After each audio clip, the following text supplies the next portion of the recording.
دنیا کیا کہتی ہے، یہ دیکھا کرو رسول اللہ کیا کہتے ہیں۔ نبی پاک چھوڑ دو ساری دنیا کے دھوکے، سارے فیشن، ساری رسومات، ساری تہمات چھوڑ دو۔ نبی پاک کی غلامی عزت ہے، حضور کی غلامی۔ یار بندہ بالکل بے عمل ہو نا، بالکل، تو میری طرح داڑھی رکھ کے پگڑی باندھ کے بس میں بھی چڑھ جائے تو کئی لوگ سیٹیں خالی کر دیتے ہیں، کہتے ہیں بزرگوں یہاں آ جائیں، حضرت جی یہاں آ جائیں۔ تو پھر عزت کس چیز کی ہوئی؟ سنت مصطفیٰ کی ہوئی نا، پھر عزت نبی پاک کی سنت کی ہوئی نا، وقار کی ہوئی نا۔ ایک صاحب، ایک بچے نے داڑھی رکھ لی تو مجھے آگے کہنے لگے حضرت جی لوگ بڑے بڑے لقب دینے لگے ہیں۔ میں نے کہا کیا؟ کوئی کہتا ہے حضرت صاحب، کوئی کہتا ہے قاری صاحب، کوئی کہتا ہے حافظ صاحب، کوئی کہتا ہے علامہ صاحب۔ تو میں نے کہا تیری موج نہیں بن گئی؟ 4 سالوں میں حفظ ہوتا ہے، تجھے مفت کا لقب مل گیا ہے۔ درس نظامی 8 سال میں ہوتا ہے، مفت کا علامہ بن گیا ہے، تجھے وقار نہیں دے دیا اللہ تعالیٰ نے، عزت۔ میرے اعلیٰ حضرت فرماتے ہیں عزت در رسول پہ ہے، عزت حضور کی۔ اور اعلیٰ حضرت نے ایک بات لکھی ہے بڑی قیمتی، اور میں نا جب کبھی پریشان ہوتا ہوں نا تو میں یہ والی بات کھول کے پڑھتا ہوں اعلیٰ حضرت کی۔ یہ بات ڈھارس بندھاتی ہے، ڈھارس، توانائی دیتی ہے، پورا مضمون باندھا ہے۔ اعلیٰ حضرت کہتے ہیں بہروپیہ تھا مداری، روپ بدل بدل کے دکھایا کرتا تھا، بادشاہوں سے انعام لیتا تھا۔ ایک دن اورنگزیب عالمگیر کے پاس آ گیا، کہنے لگا میں روپ بدلوں گا، اگر آپ پہچان نہ سکے تو میں انعام لوں گا۔ آپ نے فرمایا میں کوئی ایسے ویسا بادشاہ نہیں، کہا مجھے دھوکہ دینا مشکل ہے، کہا نہیں میں روپ بدلوں گا۔ حضرت اورنگزیب عالمگیر بڑے نیک بادشاہ گزرے، بڑے پرہیزگار آدمی، وہ بہروپیہ کہنے لگا میں روپ بدلوں گا، آپ نہیں پہچان سکیں گے۔ فرمایا چل جتنا تیرے اندر زور ہے لگا لے۔ حضرت نے اعلان کیا کہ میں نے فوجی بھرتی کر دیں، 2 ماہ کے بعد ٹیسٹ ہوگا۔ وہ 2 مہینے دوڑتا رہا، رنگ روپ بناتا رہا، آیا ٹیسٹ دینے، 2-3 سپاہیوں کا امتحان لیا، اس کی باری آئی تو 10 روپے دیے، کہنے لگے تیرے آنے جانے کا کرایہ میں نے تجھے پہچان لیا ہے۔ کچھ دنوں کے بعد جانے لگے سفر پر تو بھکاری آ گئے خیرات مانگنے، اس نے بھی سارے منہ پر سیاہی مال لی، کپڑے پھاڑ لیے، سر کے بال منڈا لیے، بھویں تک کٹا لی، بدرنگ ہو کے آیا۔ کاسا آگے کیا تو حضرت نے 10 روپے ڈالے، کہنے لگے تیرے آنے جانے کا کرایہ میں نے پہچان لیا ہے۔ کچھ دن گزرے تو ٹیچر کی ضرورت تھی، اس نے مونچھیں بڑی کر لی، داڑھی نکلی لگا لی، سر پہ جنا کیپ پہن لی، ایک شیروانی لے لی اور ہاتھ میں چھڑی پکڑ کے آیا، کہنے لگا میں استاد ہوں، 2-4 بندوں کا امتحان لیا، اس کی باری آئی تو 5 روپے دیے، 10 روپے دیے، کہا تیرا کرایہ میں نے پہچان لیا۔ 2 سال گزر گئے، وہ جب بھی آتا حضرت پہچان لیتے۔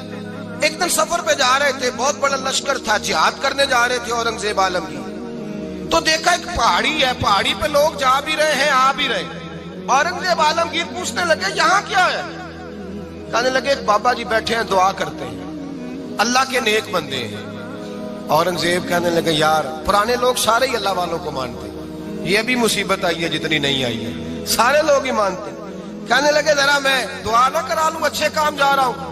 اورنگزیب بادشاہ تھے، بادشاہ لوگ نازک مزاج ہوتے ہیں، گھوڑے سے اترے، بڑی مشکل سے پہاڑی پہ چڑھے، اوپر گئے تو لائن لگی ہے، بابا جی غار میں بیٹھے، کہنے لگے میں نے ملنا ہے، میں اورنگزیب ہوں۔ انہوں نے کہا ہمارا بابا اس طرح کا پیر نہیں کہ امیر آئے تو رنگ اور ہو، غریب آئے تو اور ہو، یہاں اگر ملنا ہے تو لائن میں لگ جاؤ، سب ایک جیسے۔ اب لائن میں کھڑے ہو گئے، 50 آدمی آگے تھے، کہتے ہیں 51واں نمبر تھا، تھک گیا دھوپ میں کھڑا کھڑا۔ جب میں پہنچا غار کے دہانے تو میں نے بابا جی کے چہرے پہ نظر ڈالی تو بڑا نورانی چہرہ، بڑی خوبصورت لب و لہجہ۔ میں نے کہا میرے جیسا آدمی بھی پگڑی باندھ لے جو اچھا لگنے لگ جاتا ہے، بڑا خوبصورت انداز۔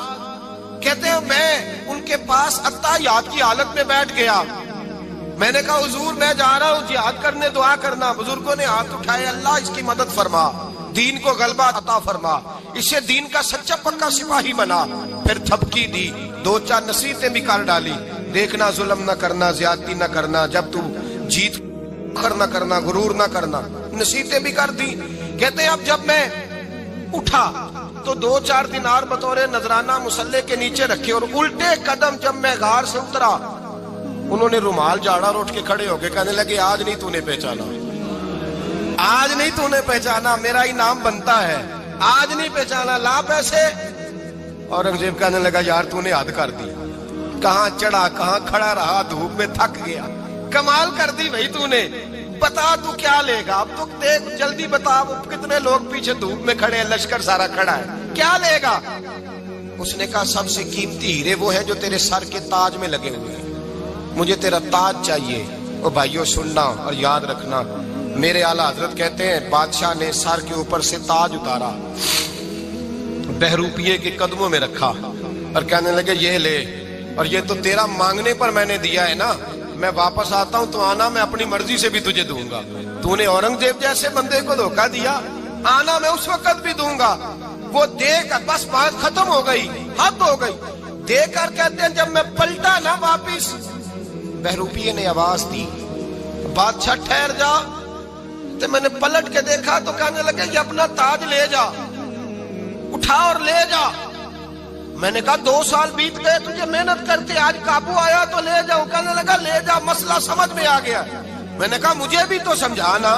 کہتے ہیں وہ پھوٹ پھوٹ کے رویا، اس کی آنکھیں برس پڑی، سیلاب کی طرح آنسو بہ نکلے، تڑپا اور رو کے کہنے لگا بادشاہ میں نے جھوٹ موٹ رسول اللہ کی غلامی اختیار کی تھی، جھوٹ موٹ کی داڑھی، جھوٹ موٹ کی پگڑی، جھوٹ موٹ کا فقر، میں نے جھوٹ موٹ نبی پاک کا لباس پہنا ہے، تو تیرے جیسے بادشاہوں کے تاج میرے قدموں میں آ گئے ہیں۔ اگر میں سچ مچ رسول اللہ کا غلام بنوں گا تو اللہ کیا کچھ عطا فرمائے گا، اللہ کتنی نعمتوں سے نوازے۔ میرے اعلیٰ کیا فرماتے ہیں؟ اعلیٰ حضرت فرماتے ہیں فرشتے بھی کرتے ہیں تعظیم میری۔ کون جی؟ اللہ۔ ایسا عقیدہ بھی کم ملے گا جو بریلی کے امام کا عقیدہ ہے، ایسا بھی کم۔ کہتے ہیں فرشتے بھی کرتے ہیں تعظیم میری۔ کیوں؟ فرمانے لگے فدا ہو کے ان پر یہ عزت ملی ہے، فدا ہو کے ان پر یہ۔ حضرت سلمان فارسی گورنر تھے، کھانا کھا رہے تھے، دسترخوان بچھا تھا، رسول پاک صلی اللہ علیہ وسلم کا فرمان ہے روٹی کا لقمہ دسترخوان پہ گرے اٹھا کے کھا لو، اللہ تمہاری بخشش فرما دے گا۔ دسترخوان صاف ہوتا ہے، روٹی، بڑے گورنر تھے آپ، بڑے بڑے سفیر بیٹھے تھے، وزیر بیٹھے تھے، روٹی کا لقمہ گر گیا۔ آج تو لوگ فیشن میں عزت ڈھونڈتے ہیں نا، وقار ڈھونڈتے ہیں کہ میں جدید دنیا کے ساتھ مل جاؤں، میں معاذ اللہ لڑکی لڑکے اکٹھے بٹھا کے منگنی کروں تو میں ماڈرن شمار ہو جاؤں گا، میں بڑے بڑے ڈھول بجاؤں تو ماڈرن بنوں گا، میں اگر مہندی پہ سارے تماشے کر ڈالوں تو میں ماڈرن ہوں۔ دیکھو عزت کس بات میں۔ حضرت سلمان فارسی روٹی کھا رہے تھے، سفیر وزیر نہ جانے بڑے بڑے لوگ بیٹھے تھے، کھانا کھاتے کھاتے لقمہ گرا دسترخوان پہ، حضرت سلمان فارسی نے سمیٹا، منہ میں رکھا، پھر انگلی مار کے دسترخوان صاف کیا۔ ایک صحابی کان میں کہنے لگے سلمان کیا کر رہے ہو، کیا کر، آپ گورنر ہے، سوچئے تو صحیح، یہ لوگ کیا کہیں گے دنیا دار کے مسلمانوں کو روٹی نہیں ملتی، اٹھا اٹھا کے کھا رہے۔ کان میں بات کی، کان میں۔ حضرت سلمان فارسی کان میں جواب دے سکتے تھے، کہہ سکتے تھے نہیں ایسے ہی کرنا ہے، انہوں نے کان میں بات کی، لیکن جناب سلمان فارسی اعلیٰ اعلان بولے، کہنے لگے ان 4 5 6 دنیا داروں کے لیے میں اپنے نبی کا طریقہ چھوڑ دوں، اپنے رسول کی سنت چھوڑ دوں؟ یہ 4 5 دنیا دار دنیا کی طرف دیکھ کے میں مصطفیٰ سے منہ موڑ لوں؟ پھر جوش جذبات میں سر سے پگڑی اتار دی، رونے لگے۔ آپ فرمانے لگے میں مدینے کے بازاروں میں کھجوریں اتارتا تھا، نوکریاں کرتا تھا، یہ جو میرے سر پر عزت کے بال ہیں یہ محمد عربی کے اگائے ہوئے ہیں، رسول اللہ کے اگائے ہوئے ہیں۔ اور بھائیو حد ہو گئی۔ حضرت بلال رضی اللہ تعالیٰ، حضرت بلال آئے جناب عمر سے ملنے، کیسر و کسرا بھی آئے تو عمر خاطر میں نہ لائے، پر بلال حبشی دروازے پہ داخل ہوئے تو فاروق اعظم نے کرسی چھوڑ دی، ہاتھ باندھ کے کونے میں کھڑے ہو گئے۔ کالا رنگ ہے، نام بھی لکھنا نہیں جانتے، زمانے میں تعارف کوئی نہیں، حضرت عمر نے ہاتھ باندھا ہے۔ لوگ کہنے لگے عمر تو کیسے ہو، کسرا سے نہیں ڈرتا، یہ کون آ رہا ہے جس کے لیے تیرا اتنا استقبال ہے؟ حضرت عمر کہنے لگے چپ کر جاؤ، اس کی بات نہ کرنا، اسے آنے دو، اسے آنے دو، اس کی بات نہ چھیڑنا۔ حضرت سیدنا بلال آئے، کہنے لگے امیر المومنین کیا کر رہے ہو؟ فرمایا نہیں چپ کر یار، بازو پکڑا، اپنی کرسی پہ بٹھایا۔ حضرت بلال کہنے لگے حضور میں غلام ہوں، مجھے تو طریقے بھی نہیں آتے ان کرسیوں پہ بیٹھنے کے، میں تو غریب ماں کا بیٹا، غلام باپ کی اولاد، سلیقہ، یہ آپ کیا کر رہے ہیں؟ تو حضرت عمر کہنے لگے بلال تھا تو غلام ہی، پر جب سے مصطفیٰ کا غلام بنا ہے تو ہمارا امام بن گیا ہے، اب تو امام ہے رسول اللہ کی امت کا۔ فرمایا وہ مجھے دن یاد ہے جب مکہ فتح ہوا تھا، بت ٹوٹ گئے تھے، بڑے بڑے سردار تھے، اور میرے نبی نے فرمایا بلال سے کہو کعبے کی چھت پہ چڑھ کے اذان دے. تو لوگوں نے کہا حضور یہ سارے جل گئے ہیں, کسی اور کی ڈیوٹی لگا دیں. حضور نے فرمایا چپ کرو. بدر میں مار کھا کے اذان پڑے تو بلال, احد میں پتھر برسے اذان پڑے تو بلال, تپتے صحراؤں میں پڑے تو بلال, ہر جگہ مار کھائے تو بلال. اور آج اگر اللہ نے عزت دی ہے تو میں لوگوں کو دیکھ کے بلال کو عزت نہ دوں؟ میں بتانا چاہتا ہوں کہ رسول اللہ کی غلامی میں عزت ہے. فرمایا کوئی اوپر نہیں چڑھے گا, ابو بکر بھی نیچے, عمر بھی نیچے, عثمان و علی, طلحہ اور زبیر بھی نیچے. شکار کرتا ہوں, کھاتا بھی ہوں, کھلاتا بھی ہوں. جد و جہد کریں, محنت کریں, آگے بڑھیں, ہمت کریں. میرے رسول کریم صلی اللہ تعالیٰ علیہ وآلہ وسلم کے صحابی حضرت سیدنا کعب رضی اللہ تعالیٰ عنہ ارشاد فرماتے ہیں کہ ایک شخص نبی پاک صلی اللہ علیہ وسلم کے سامنے سے گزرا تو صحابہ کرام علیہم رضوان نے اس کی چستی دیکھ کر, بڑا چست نوجوان تھا, بڑا تیز چل رہا تھا, اس کی چستی دیکھ کے صحابہ نے کہا کاش اس کی چستی اللہ کے راستے میں ہوتی, یعنی عبادت میں لگا ہوا ہوتا یا جہاد میں لگا ہوا ہوتا, کاش اس کی چستی اللہ کے راستے میں ہوتی. تو نبی پاک صلی اللہ تعالیٰ علیہ وسلم نے فرمایا اگر یہ اپنے چھوٹے بچوں کی ضروریات پوری کرنے نکلا ہوا تو پھر بھی یہ اللہ کے راستے میں ہی ہے. اور فرمایا اگر یہ شخص اپنے بوڑھے والدین کی خدمت کے لیے نکلا ہوا ہے پھر بھی اللہ ہی کے راستے میں ہے. یعنی اگر رزق کما کے بچوں کا پیٹ پالتا ہے پھر بھی رب ہی کا راستہ ہے, اور اگر یہ رزق کما کے بوڑھے ماں باپ کی خدمت کرتا ہے تو یہ راستہ بھی اللہ ہی کا راستہ ہے. اور نبی پاک صلی اللہ تعالیٰ علیہ وسلم نے فرمایا اگر یہ اپنے آپ کو سوال سے بچانے کے لیے یہ کام کر رہا ہے, یعنی مجھے کسی کے آگے ہاتھ نہ پھیلانا پڑے, تو پھر بھی یہ اللہ ہی کے راستے میں ہے. ہاں اگر یہ ریاکاری کے طور پر, فخر کے طور پر یہ کام کر رہا ہے تو پھر یہ شیطان کی راہ میں. اگر صرف اس لیے مال جمع کر رہا ہے کہ میں ذرا لوگوں کو پتہ چل جائے بڑا مالدار ہوں, میرا بعض لوگوں کے اوپر ذہن ہوتا ہے آگے بڑھنے کا, شوق ہوتا ہے بلا وجہ چیزوں کو جمع کرنے کا, فخر بتانے کا, ریاکاری کرنے کا. فرمایا اگر ریاکاری کے ارادے سے ہے تو پھر یہ شیطان کے راستے میں ہے.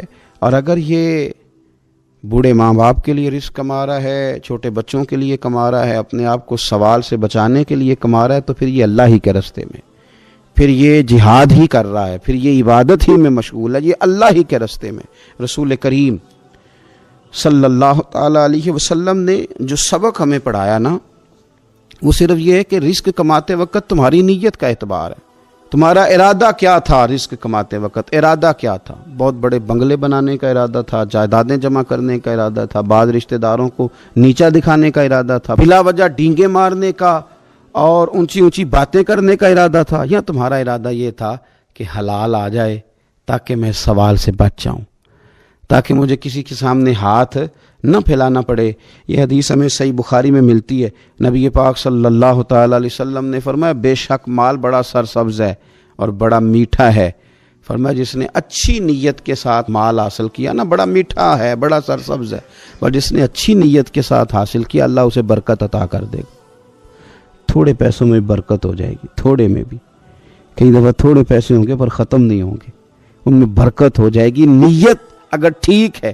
اور حضور صلی اللہ تعالیٰ علیہ وآلہ وسلم نے ارشاد فرمایا اگر کسی نے بری نیت کے ساتھ حاصل کیا تو اس میں برکت نہیں ہوگی, اس کے اندر پھر اس کے لیے وہ خیر نہیں ہوگی جو اچھی نیت پہ ہوتی. اور فرمایا یہ ایسا رزق ہے جسے کھائے گا پر پیٹ نہیں بھرے گا, سیر نہیں ہوگا.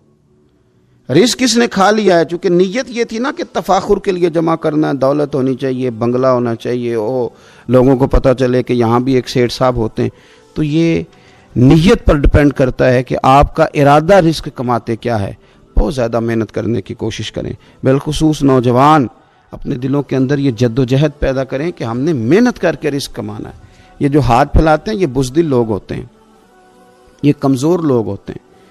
یہ ہاتھ جب کسی کے آگے کوئی شخص پھیلاتا ہے تو اپنی خودداری کا سودا کرتا ہے, اپنی عزت بیچتا ہے, اپنے وقار کو داؤ پہ لگاتا ہے. جب وہ ہاتھ پھیلاتا ہے کشکول طلب جب دراز کرتا ہے, کبھی بھی اللہ کے علاوہ, اللہ کے محبوب علیہ السلام کے علاوہ آپ کسی کے سامنے کشکول طلب دراز نہ کریں. اور میری ساری زندگی یہ رائے رہی ہے کہ اچھا تاجر وہ ہوتا ہی نہیں جو پیسے زیادہ کماتا ہے. اچھا گھر کا سربراہ وہ نہیں ہوتا جو دولت زیادہ جمع کرے، بلکہ اچھا آدمی تو وہ ہوتا ہے جس کے خرچے کم ہوتے ہیں، جو اس کے پاس ہے اس کے اندر اسے مینج کرنا آتا ہے۔ اگر اس کے پاس 1000 روپیہ ہے تو اسے سارا دن 1000 میں نکالنا آ جائے تو اس شخص کی عزت محفوظ ہے، اس کی عزت محفوظ ہے۔ اور اگر 10,000 کے اندر بھی اسے طبیعت نہیں ہے، اسے چاہت نہیں ہے، اسے خبر ہی نہیں ہے میں نے کس طرح وقت گزارنا ہے، تو پھر یہ شخص اپنے آپ کو بھی رسوا کرے گا اور اپنوں کے لیے بھی شرمندگی کا باعث بنے گا۔ محنت کریں، کوشش کریں، اپنے آپ کو فارغ نہ رکھیں۔ فارغ آدمی کو زنگ لگ جاتا ہے۔ فارغ تو کوئی گھر پڑا رہے تو بعض لوگ کہنے لگتے ہیں کہ یہاں تو جنوں کا قبضہ ہو گیا ہے۔ فارغ ذہنوں پر شیطانوں کا قبضہ ہو جاتا ہے۔ کچھ کریں، محنت کریں، جد و جہد کریں، آگے بڑھیں۔ ہمارے بزرگ فرماتے ہیں کہ پانی چل رہا ہو تو وہ پاک ہوتا ہے، اگر کھڑا ہو جائے تو پھر اس کے پاک ہونے کا مسئلہ بدل جاتا ہے۔ چلتے رہیں، حرکت کریں، جد و جہد کریں، آگے بڑھیں، ہمت کریں۔ جو لوگ ہمت کرتے ہیں رب تعالیٰ ان کی مدد کرتا ہے۔ آپ تجارت کریں، حضور صلی اللہ علیہ وسلم نے تجارت فرمائی، نبی پاک صلی اللہ علیہ وسلم نے تجارت فرمائی، اور کتنا بڑا درجہ حضور نے ارشاد فرمایا۔ اللہ کے پیارے محبوب صلی اللہ تعالیٰ علیہ وسلم ارشاد فرمانے لگے، یہ حدیث پاک آپ کو ترمذی میں اور دیگر کتابوں میں ملے گی، فرمایا جو تاجر سچا ہوگا نا، تجارت کرے پر سچ بولے، سودا جو ہے وہی بتائے، سچا جو تاجر ہوگا اسے اللہ تبارک و تعالیٰ قیامت کے دن نبیوں، صدیقوں اور شہیدوں کے ساتھ جگہ عطا فرمائے گا۔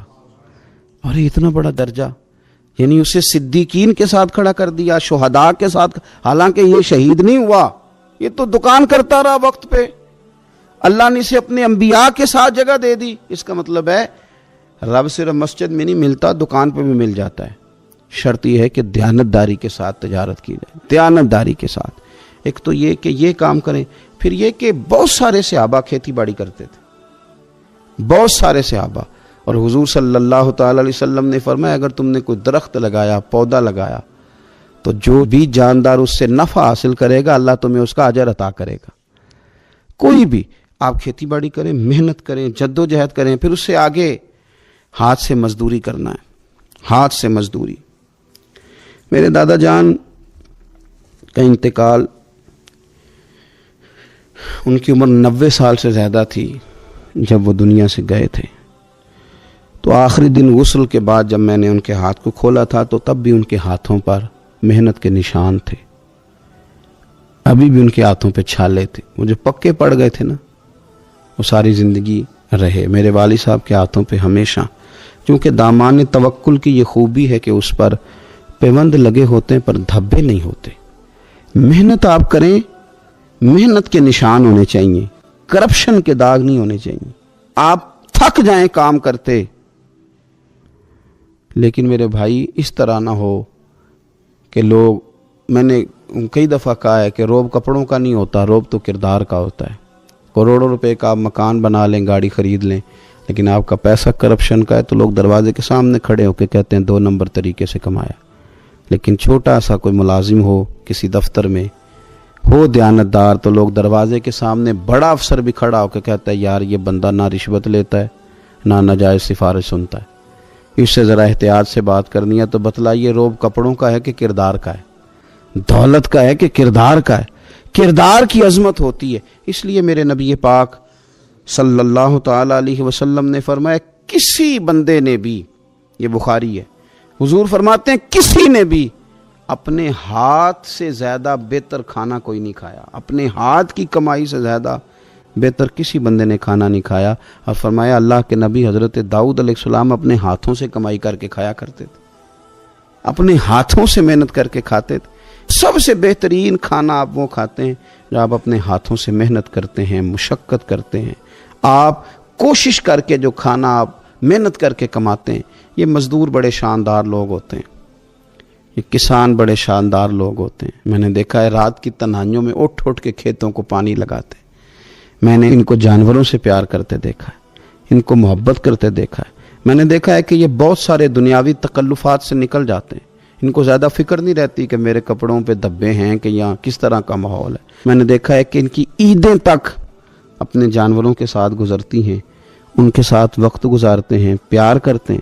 آپ جب محنت کا ارادہ کرتے ہیں تو اللہ بڑا نوازتا ہے. اپنی زندگی محنت والی، جد و جہد والی بنائیں. اور یاد رکھیں ہماری سوسائٹی کے اندر اتنے زیادہ غم نہیں ہیں. سب سے زیادہ پریشانی یہ ہے کہ جوان سست ہو گئے. علامہ اقبال نے کہا تھا لہو مجھ کو رلاتی ہے جوانوں کی تن آسانی.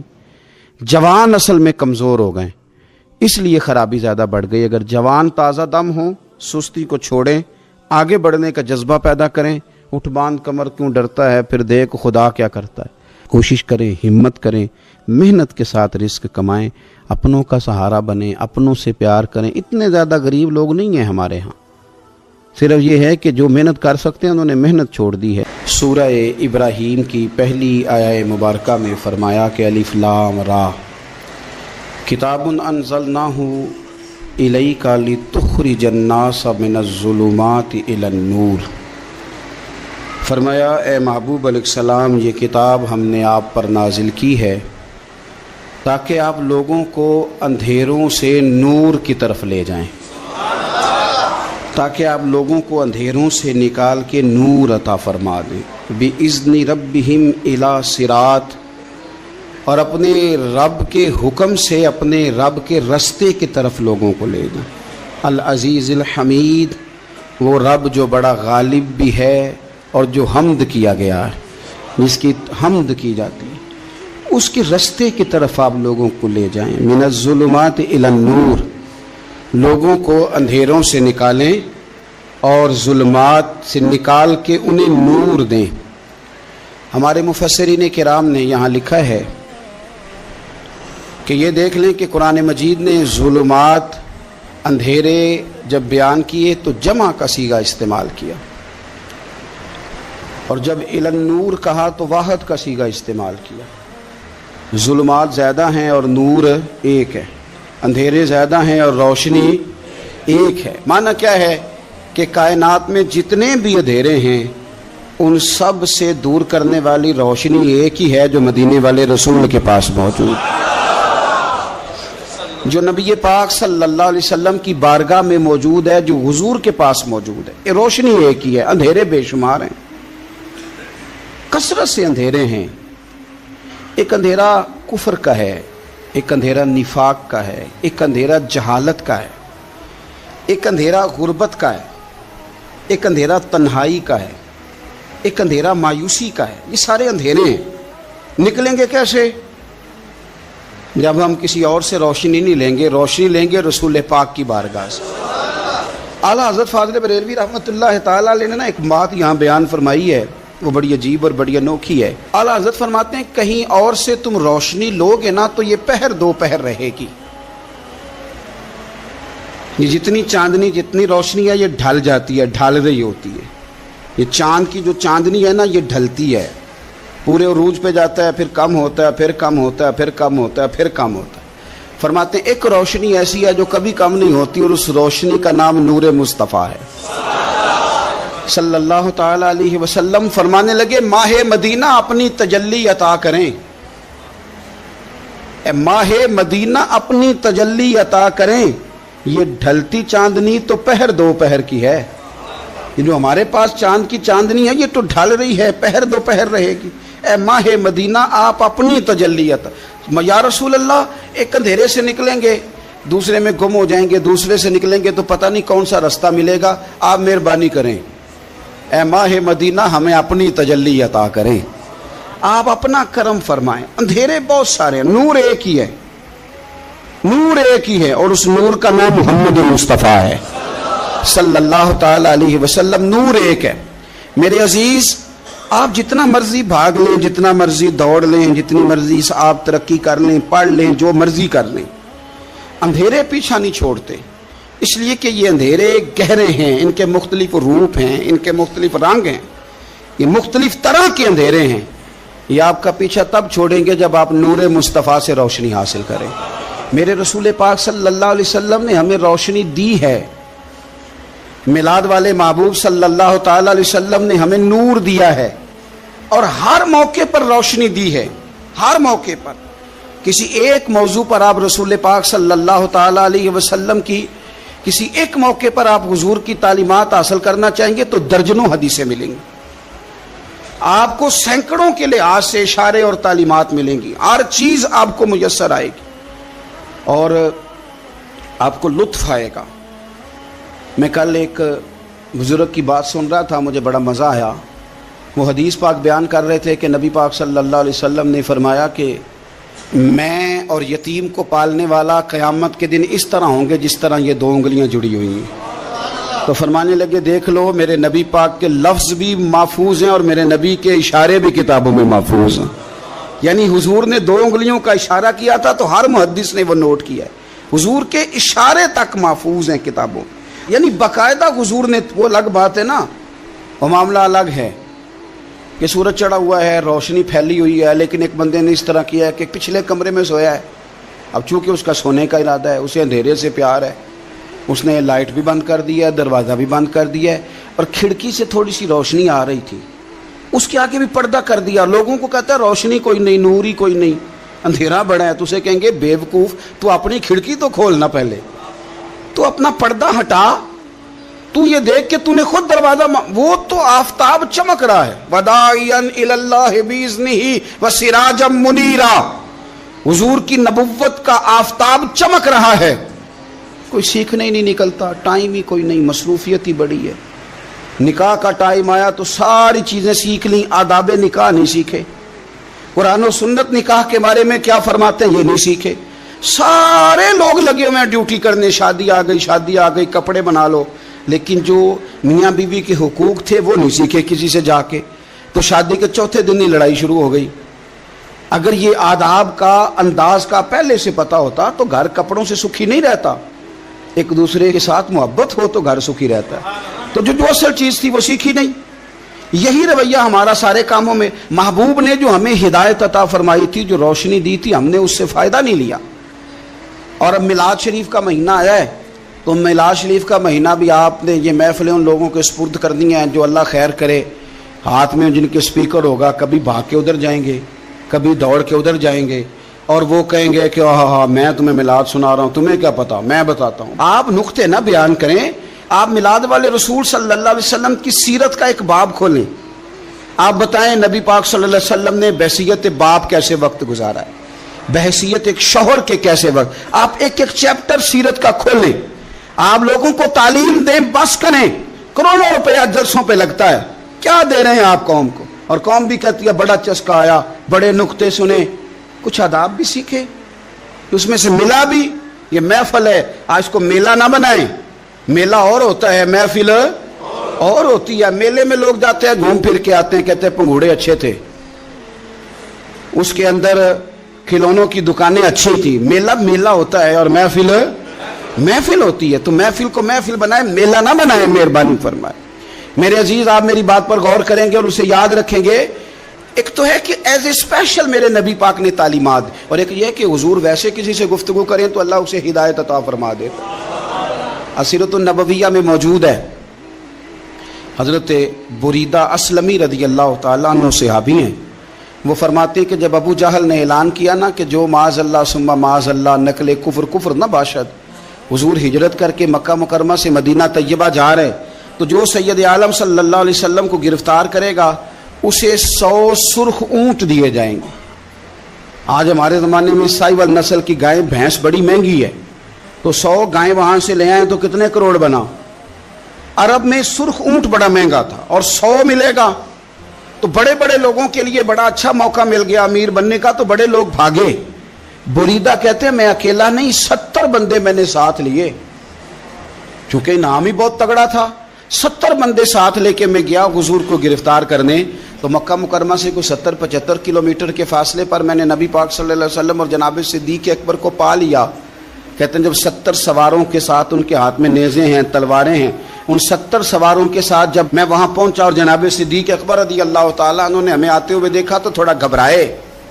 کہتے ہیں صدیق اکبر گھبرا رہے تھے کہ 70-71 بندے آ گئے، پر حضور زیر لب تھوڑا تھوڑا مسکرا رہے تھے، حضور زیر لب تھوڑا تھوڑا مسکرا رہے تھے، اور نبی پاک صلی اللہ علیہ وسلم بڑے اطمینان کے ساتھ بیٹھے۔ بریدہ آ گئے اور جب آ کے کھڑے ہوئے نا تو حضور نے پوچھا تمہارا نام کیا ہے؟ ایک بندہ گرفتار کرنے آیا ہے، میں نے کہا کہ جب آپ کو بڑا ڈر چڑھا ہو تو روشنی مدینے والے رسول عطا کریں گے، چاروں جانب خوف ہو تو نور میرے نبی سے لے لو، انشاءاللہ دل ٹھنڈا ہو جائے گا۔ حضور نے نہ پوچھا تھا، بندہ پکڑنے آیا ہے، وہ آیا 70 بندے لے کے گرفتار کرنے، حضور پوچھتے ہیں تیرا نام کیا ہے؟ کہتے بریدہ، برد عربی میں ٹھنڈے کو کہتے ہیں۔ حضور جناب صدیق اکبر کی طرف دیکھ کے فرمانے لگے کوئی ڈرنے والی بات نہیں، یہ تو معاملہ ہی ٹھنڈا ہے سارا۔ حضور فرمانے لگے تیرا قبیلہ کون سا ہے؟ کہنے لگے حضور بنو اسلم۔ اسلم سلام، یہ سلامتی سے نکلیں۔ اس نے کہا بنو اسلم میں سے ہوں، تو حضور فرمانے لگے ابو بکر یہ اور مسئلہ ٹھیک ہو گیا، یہ تو معاملہ کوئی فتنے والا نہیں، یہ تو سارا کام ہی سلامتی والا ہے۔ حضور نے تیسرا سوال کیا اور آخری سوال کیا، فرمانے لگے بنو اسلم قبیلے کی تو بڑی شاخیں ہیں، تو کس شاخ سے؟ کہا حضور بنو سہم میں سے۔ سہم کا معنی حصہ۔ تو حضور فرمانے لگے تو فکر نہ کر، تجھے تیرا حصہ ملے گا۔ تو حضرت بریدہ کہتے ہیں میں نے کہا پھر آپ کا نام کیا ہے؟ تو حضور فرمانے لگے میں وہ محمد ہوں جسے اللہ نے اپنا رسول بنا کے بھیجا ہے، میں وہ محمد ہوں صلی اللہ علیہ وسلم جسے اللہ نے اپنا رسول بنا کے بھیجا ہے۔ تو بریدہ آگے بڑھے اور اپنا ہاتھ آگے کر کے کہنے لگے آپ نے فرمایا تھا نا کہ حصہ ملے گا، تو پھر مجھے پڑھائے کلمہ، میں بھی مسلمان ہونا چاہتا۔ مل گیا حصہ۔ حضور روٹین کی بات چیت کریں تو اللہ ہدایت عطا کر دیتا، روٹین کی بات چیت کریں تو بھائی جو ایز اے اسپیشل حضور کا دین سیکھے، جو غور کر کے سیکھے، ہر پریشانی آپ کی، ہر، اور یار بندوں کی نہیں جانوروں کی بھی، صرف بندوں کی نہیں جانوروں کی بھی۔ ترغیب و ترہیب دیکھیے، اور اعلیٰ حضرت فاضل بریلوی رحمۃ اللہ علیہ کی الامن والاولا دیکھیے۔ نبی پاک صلی اللہ علیہ وسلم کے صحابی حضرت تمیم داری رضی اللہ تعالیٰ عنہ فرماتے ہیں میں حضور کے ساتھ تھا، ایک جگہ کھڑے تھے، ہم بہت سارے صحابہ تھے، ایک اونٹ دوڑا دوڑا آیا، اس نے نا پہلے حضور کی قدم چومے، پھر کان میں کچھ کہا اونٹ نے، تو حضور فرمانے لگے تو فکر نہ کر، اگر تو سچا ہے تو تیری مدد ہوگی، اور اگر تو جھوٹا ہے تو تجھے تیرے جھوٹ کی سزا ملے گی۔ یعنی میں کیسے اس بندے کو سمجھاؤں، میں کیسے اسے سمجھاؤں؟ کمیٹی ڈال کے رو کے درد سے ادھار لے کے کوئی مدینے گیا، اور ماڑا بندہ، اور اس کی تڑپ ہے کہ میں سونے کو اپنے دکھ سناؤں، تو وہ کھڑا ہوا تو ایک صاحب اسے کہنے لگے یہ معاذ اللہ سنتے نہیں، تو کس کو سنا رہا ہے؟ چپ کر، کنٹرول کر اپنی زبان کو، اگر دین نہیں آتا تو نبی پاک سے محبت کرنے والوں کے دل نہ توڑ۔ جو رسول اونٹوں کی بولیاں بڑے خوب طریقے سے جانتے ہیں وہ اپنے غلاموں کی باتوں کو نہیں سنتے۔ یہ تو نے کیسی بات کر دی؟ اعلیٰ حضرت کہتے ہیں لب واہ ہے، آنکھیں بند ہیں، پھر بھی پھیلی ہیں جھولیاں۔ کہتے ہیں لب کھلے ہیں، آنکھیں بند ہیں، اور میری جھولی پھیلی ہے، میری جھولی، پتہ نہیں آپ کو بھی اتنا ہی مزہ آ رہا ہے جتنا مجھے آ رہا ہے، کہیں آپ سوچتے ہیں۔ کہتے ہیں لب واہ ہیں، آنکھیں بند ہیں، پھیلی ہیں جھولیاں۔ یہ بریلی کے امام شعر نہیں لکھتے، ساتھ ساتھ مزہ بھی لیتے۔ آپ ذرا اندازہ کیجیے بات کرنے کا۔ کہنے لگے میں کھڑا ہوں حضور کی جالی کے سامنے، اور کیفیت میری یہ ہے کہ لب واہ ہے، آنکھیں بند ہیں، پھیلی ہیں جھولیاں۔ حضور کچھ آیا بھی ہے، اعلیٰ حضرت کچھ ملا بھی ہے۔ اب دیکھیں کسی کے سوال سے پہلے ہی جواب دیتے ہیں، کہتے ہیں لب واہ ہیں، آنکھیں بند ہیں، پھیلی ہیں جھولیاں، اور کتنے مزے کی بھیک تیرے پاک در کی ہے، کتنے، اور خالی بھیک نہیں ملی، مزہ بھی بڑا ہی آیا ہے۔ یعنی وہاں سے لینے کا، بھیک لینے کا مزہ بھی، خود بھیک دیں خود ہی کہیں منگتے کب بھلا ہو۔ یہ تو شعر ہے نا، تھوڑا سا بندہ پڑھا لکھا ہو تو سمجھ میں آتے ہیں، تو دیسی بندے بھی بڑی باتیں، میں نے آپ کو پہلے بھی بتایا تھا، اور وہ بات مجھے بڑا مزہ دیتی ہے۔ میں پہلی دفعہ حاضر ہوا تو ایک بابا جی کو نا، وہ جن کی وہاں ڈیوٹی ہوتی ہے نا پولیس والے، وہ دھکے دے رہے ہیں، یلا حاجی نکل، اس کو دھکے دے رہے ہیں۔ تو بابا میرے آگے آگے، بابا اسے کیا کہتا، کہتا تیری خیر ہوئے پہرے دارا، روزے دی جالی چوم لین دے۔ ایک دفعہ نہیں، 2-4 دفعہ بابا جی نے کہا۔ تو کئی دفعہ ہم کسی کو مسئلہ تو بتاتے ہیں، لیکن وہ بندہ تو ذوق میں ہوتا ہے نا، اور وہ جو مسئلہ بتاتا ہے وہ نرالا ہوتا ہے۔ وہ باہر نکل کے نا، تو میں نے بابا جی سے کہا، میں کہا تسی 10 ساری شعر پڑھے ہیں پنجابی دا، انہوں کو تو تہاڈی سمجھ لگدی سی، وہ تے عربی ہے۔ تو بابا جی میرے تھپکی دے کے نا یہاں کندھے پہ، کہندے پتر مینوں بھی پتہ ہے، مینوں بھی پتہ ہے، انہوں نہیں سمجھ لگدی، میں تے اپنا رانجھا پہ راضی کردا سی، مینوں بھی پتہ، تیری خیر ہوئے پہرے دارا، روزے دی جالی آپ یقین کر لیں کہ جو رانجھا راضی کرنے والے ہیں ان کی بھی کیا ہی بات ہے. روزے دے دوالے نے غلاماں دیاں ٹولیاں, وہ ویکھو ایک پیا سن دے کروڑاں دیاں بولیاں. اونٹ آیا, آ کے اس نے پہلے قدم چومے, کان میں کچھ کہا. حضور نے فرمایا تو فکر نہ کر, اگر تو سچا ہے تو جیسے تو کہتا ہے ویسے ہو جائے گا, اور اگر تو جھوٹا ہے تو پھر تجھے تیرے جھوٹ کی سزا بھی ملے گی. تھوڑی دیر گزری تو حضرت تمیم داری رضی اللہ تعالیٰ عنہ فرماتے ہیں کچھ لوگ دوڑے دوڑے آئے, عرض کرنے لگے حضور یہ ہمارا اونٹ بھاگ آیا ہے اور 3 دن سے بھاگا ہے, مل نہیں رہا. حضور فرمانے لگے یہ تو تمہاری شکایت کر رہا ہے, یہ تو کہہ رہا ہے یا رسول اللہ میں نے گرمی سردی میں ان کی خدمت کی, اور جب میں بوڑھا ہو گیا تو انہوں نے مجھے افزائش نسل کے لیے رکھ لیا. میری نسل سے ان کے کتنے اونٹ پیدا ہوئے, اب میں بوڑھا ہو گیا ہوں تو مجھے کاٹ کے ذبح کر کے کھانا چاہتے ہیں. اس نے کان میں کہا, حضور نے ترجمہ کہہ کے بتایا. کریم رسول فرمانے لگے بولو تم کیا کہتے ہو؟ کہنے لگے سونیا جی جس نے جو آپ کو بتایا نا بالکل ہی سچ بتایا. ابو داؤد شریف کی حدیث عرض کر رہا ہوں, حضور بالکل ایسے ہی ہے, گرمی سردی میں اس نے کام کیا, پھر ہم نے اس سے بڑے افزائش نسل کا کام لیا, حضور ذبح کرنا چاہتے ہیں. تو نبی پاک فرمانے لگے اتنی جو خدمت کرے اس کا صلہ پھر چھری ہے, تم اچھا صلہ دے رہے ہو. کہنے لگے حضور ہم کچھ نہیں کہتے, ذبح بھی نہیں کرتے, آپ اس کو دے دیں. حضور فرمانے لگے اب نہیں میں تم پہ اعتماد کرتا, اس طرح کرو میرے ہاتھ بیچ دو. 100 دینار کا میرے نبی پاک نے اونٹ خرید لیا. حضور نے نہ اونٹ کو تھپکی دی, فرمایا جا تو آزاد ہے. اونٹ نے نا پتہ نہیں کیا باتیں کی, ایک بات کی تو حضور نے فرمایا آمین, دوسری کی تو کہا آمین, تیسری کی دعا کی تو کہا آمین, چوتھی بات اونٹ نے کی تو نبی پاک رو پڑے. اونٹ چلا گیا. صحابہ کہتے ہیں عرض کی یا رسول اللہ اونٹ نے کیا کہا ہے؟ تو حضور فرمانے لگے اس نے پہلی دفعہ یہ کہا ہے کہ یا رسول اللہ اللہ آپ کو میری طرف سے, اسلام کی طرف کے اور قرآن کی طرف سے بہترین صلہ عطا کرے. تو میں نے کہا آمین, اور پھر اس نے کہا دوسری دعا دی, اے اللہ کے پیارے رسول صلی اللہ علیہ وسلم جس طرح آپ نے آج میرا خوف دور کیا ہے, میں دعا کرتا ہوں اللہ آپ کی امت سے قیامت کا خوف دور کرے. اور میں نے کہا آمین. تو نبی پاک صلی اللہ تعالی علیہ وآلہ وسلم فرماتے ہیں پھر اس نے تیسری دعا کی, عرض کی یا رسول اللہ صلی اللہ تعالی علیہ وسلم جس طرح آج آپ نے میرا خون بچایا ہے, سنیا میری دعا ہے رب تیری امت کا خون محفوظ کرے. تو میں نے کہا آمین. حضور فرماتے ہیں پھر اس نے چوتھی دعا کی, یا رسول اللہ میری دعا ہے آپ کی امت لڑے نہ, جنگ و جدال نہ کرے, آپس میں گلے نہ کاٹے. تو حضور فرماتے ہیں میں نے آمین بھی کہا اور میں رو بھی پڑا, اس لیے کہ یہ دعا میں نے اپنے رب کریم سے مانگی تھی کہ اے اللہ میرے امتی لڑے نہیں, آپس میں لڑے نہیں. تو یارو بچے لڑتے ہیں, بچے لڑتے ہیں تو کیا باپ خوش ہوتا ہے؟ وہ تو پریشان ہوتا ہے, روتا ہے, میری امت لڑے نہ. تو میرے رب کریم نے فرمایا محبوب یہ دعا مجھ سے نہ مانگیے, یہ خدا کی حکمت کا تقاضا ہے, یہ لڑیں گے.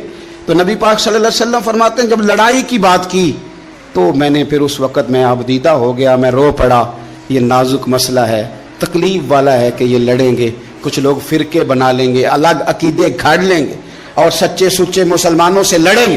میرے بھائی یاد رکھ لیں کہ رسول پاک تو جانور اندھیرے میں ڈوب جائے تو نکال دیتے ہیں, تو امتی کیوں کہیں اور روشنی تلاش کرتا پھرتا ہے؟ وہ روز کہے کہ ماہ مدینہ اپنی تجلی عطا کرے. یہ ڈھلتی چاندنی تو پہر دو پہر کی ہے. میرے رسول پاک صلی اللہ علیہ وسلم ہر ایک کا خوف دور کرتے, ہر ایک کی پریشانی دور کرتے, ہر ایک کو حضور نوازتے, ہر ایک پر کرم نوازی. حضرت مولا علی شیر خدا رضی اللہ تعالیٰ عنہ ارشاد فرماتے ہیں کہ ایک اعرابی نبی پاک صلی اللہ علیہ وسلم کی بارگاہ میں آیا اور اس نے بار بار سوال کیا, بار بار حضور سے سوال کرنے لگا. سرکار کی عادت تھی کہ جب آپ کی طبیعت مبارک, مزاج مبارک بڑا ٹھنڈا ہوتا تھا تو آپ سوالوں کے جواب دیتے, اور جب کوئی سوال کا جواب نہ دینا چاہتے تو خاموش ہو جاتے. لیکن اس نے بار بار اصرار کیا نا. یہ مجموع الزوائد میں حدیث موجود ہے, راوی ہے مولا علی شیر خدا. دیکھیں حضور کا نور دینے کا شوق کتنا ہے. نبی پاک صلی اللہ تعالی علیہ وسلم سے جب اس اعرابی نے بار بار سوال کیا نا تو پھر حضور خود فرمانے لگے چل پھر مانگ تو کیا مانگتا ہے. مولا علی فرماتے ہمیں بڑا رشک آیا, ہمیں بڑا ناز آیا. ہم نے کہا کیا بات ہے؟ حضور نے فرمایا مانگ, کیا مانگتا ہے؟ اب یہ نبی پاک سے جنت مانگے گا. اور دنیا میں بیٹھے بیٹھے اپنے لیے جنت کی ٹکٹ بک کرا لے گا, اپنے لیے یہ جنت کے اندر بہترین محل اپنے لیے الاٹ کرا لے گا. لیکن بڑا ہی بولا تھا. میں کیا کروں, آج بھی اس طرح کے بھولے بے شمار ہیں. عقیدت سے جاتے ہیں, کامل شیخ کے پاس جاتے ہیں, مانگتے کیا جا کے دنیا کی دولت, یعنی کاروبار نہیں چلتا. یہ تو بات کسی سیٹ سے بھی کر لیتے تو اچھے کاروبار کا مشورہ دے دیتے. تم کسی درویش کے پاس گئے تھے تو اس سے مصطفیٰ کی نظر کرم مانگنی تھی, اس سے اللہ کی رحمت کا سوال کرنا تھا, اس سے کہنا تھا کہ ایک خیر کی نظر ڈالیں, انظرنا, یہ کہنا چاہیے تھا. یہاں کیا انداز ہے, عام دام برسرے مطلب. مولا علی شیر خدا فرماتے ہیں ہمارا خیال تھا جنت مانگے گا, پر بڑا بھولا آدمی تھا. کہنے لگا یا رسول اللہ صلی اللہ علیہ وسلم میں نے سفر کرنا ہے, مجھے سواری کے لیے ایک اونٹ دے دیں. تو حضرت علی فرماتے ہیں ہمیں اس نے سوال تو کیا پر جو ہماری طبیعت تھی اس مطابق اس نے نہیں کیا, یعنی جس طرح کا دروازہ تھا اس طرح کی بھیک نہیں مانگی. اس نے اونٹ مانگا, حضور نے فرمایا چل دیا تجھے. گویا حضور نہ اندھیرے دور کرنا چاہ رہے ہیں اس کے. فرمایا چل اونٹ دے دیا, اب تو کچھ اور بھی مانگ لے. حضرت علی کہنے لگے لو بڑے نصیب والا, ایک چانس اور ملا ہے. تو کہنے لگا حضور اس طرح کریں جو اونٹ پر کجاوا باندھا جاتا ہے وہ بھی دے دے.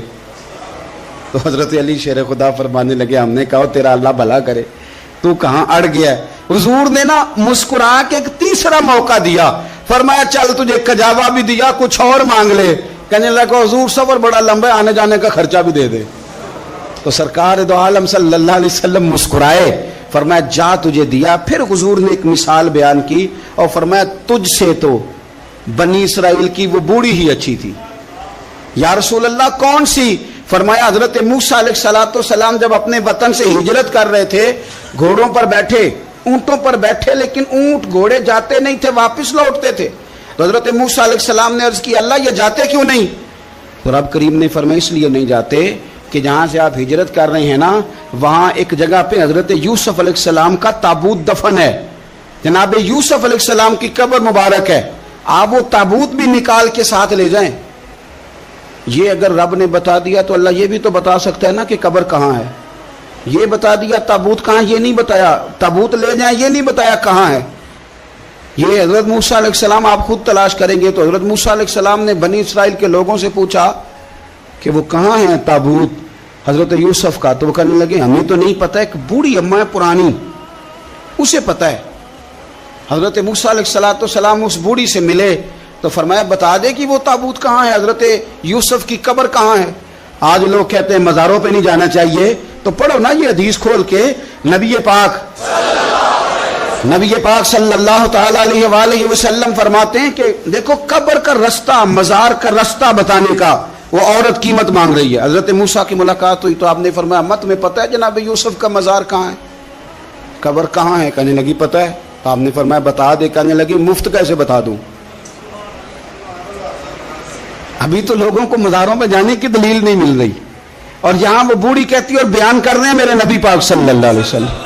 اور بوڑھی کہنے لگی مفت نہیں بتاؤں گی. تو حضرت موسیٰ فرمانے لگے قیمت لے لے. کہنے لگی بالکل آپ قیمت دیں گے تو بتاؤں گی. فرمایا قیمت کیا ہے؟ کہنے لگی قیمت یہ ہے کہ جنت میں مجھے بھی اس محلے میں مکان چاہیے جس میں حضرت موسیٰ علیہ السلام کا مکان ہو. اس محلے میں مجھے بھی مکان چاہیے, اسی درجے میں آپ کے ساتھ. تو حضرت موسیٰ فرمانے لگے اماں چل تو جنت کا مکان مانگ, تو نے تو بہت بڑی سوسائٹی میں پلاٹ مانگ لیا ہے, وہ تو بڑا اونچا معاملہ ہے, وہاں تو انبیاء اور رسول ہوں گے, تو دور پہنچ گئی ہے, جنت مل جائے گی پر موسیٰ کا ساتھ. تو کہنے لگے جاؤ پھر میں بھی نہیں ایڈریس بتاتی, پتا تو میرے پاس ہی ہے نا, اور کسی کو ہے پتا. تو حضور فرمانے لگے تجھ سے تو وہ بوڑھی اچھی تھی. جب وہ بی بی اڑ گئی کہنے لگی نہیں بتاتی. تو حضرت موسیٰ علیہ السلام عرض کرنے لگے مالک اب کیا کرنا ہے؟ تو رب کریم نے فرمایا موسیٰ آپ جنت میں اپنے پڑوس والے مکان کا وعدہ آپ کر لیں اور بوڑھی کو وہ مکان عطا میں کر دوں گا. آپ وہ مکان کا وعدہ کر لیں, دے دیں گے. حضرت موسیٰ نے وعدہ کیا, پھر بی بی نے پتہ بتایا حضرت یوسف کے مزار کا, اور پھر وہاں سے حضرت یوسف کا تابوت نکال کے لے گئے. حضور فرمانے لگے او بولے تو نے کیا مانگا؟ اونٹ, کجاوا, خرچہ. اور کاش میں نے تجھے کہا تھا تو نے کچھ مانگا ہوتا. میرے رسول پاک اپنی امت کی توجہ دلاتے ہیں. حضور فرماتے ہیں تمہارے نبی کے پاس بڑا کچھ ہے, آؤ آؤ مانگ لو, اب تنگی داماں پہ نہ جا, اور بھی کچھ مانگ ہے. آج وہ مائل باتا